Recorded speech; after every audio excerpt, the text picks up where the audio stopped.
Administrator بلدیہ شرقی رحمت اللہ شیخ نے کہا ہے کہ نمائشی دوروں پر یقین نہیں رکھتا۔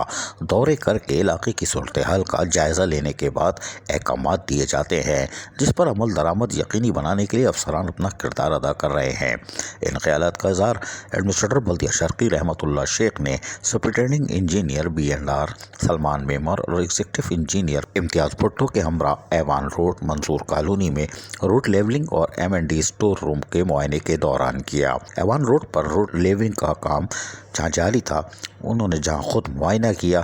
وہیں کہا کہ گزشتہ دور میں روڈ کی حالت بہت خراب تھی، جو روڈ لیولنگ کے بعد بتدریج بہتر ہو رہی ہے۔ انہوں نے برباد کاموں کی انجام دہی پر سپرنٹینڈنگ انجینئر سلمان میمن اور B&R کے افسران کی کاوشوں کو سراہا کہ آپ اچھا کام کر رہے ہو، کرتے رہنا، اور کہا کہ ضلع شرقی کی بہتری کے لیے اس طرح فوری طور پر کام کرنے کی اشد ضرورت ہے۔ جبکہ ایڈمنسٹریٹر بلدیہ شرقی M&D اسٹور روم کے معائنے کے لیے بھی پہنچ گئے اور انہوں نے اسٹریٹ لائٹس اور دیگر سامان کا معائنہ کیا اور جیب میں سے چشمہ نکال لیا۔ پیچھے افسران گھبرا گئے کہ یہ تو انگلش میں لکھا ہوا بھی پڑھ رہے ہیں، کوئی بات نہیں،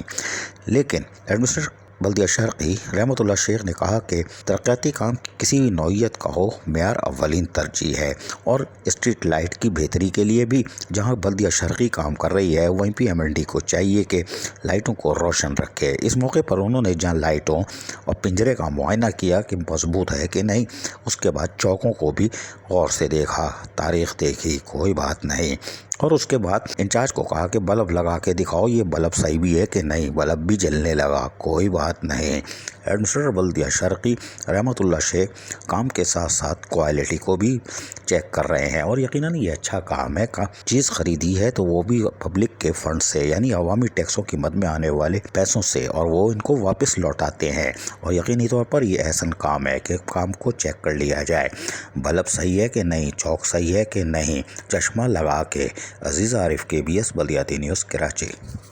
ایسی ہی خوبصورت ویڈیوز فیوچر میں حاصل کرنے کے لیے ریڈ بٹن پر کلک کر کے اور بیل آئیکن کو پریس کر کے ہم سب کے سبسکرائبر بننا مت بھولیے۔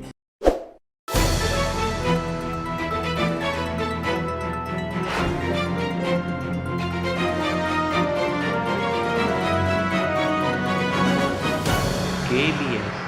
بلدیاتی نیوز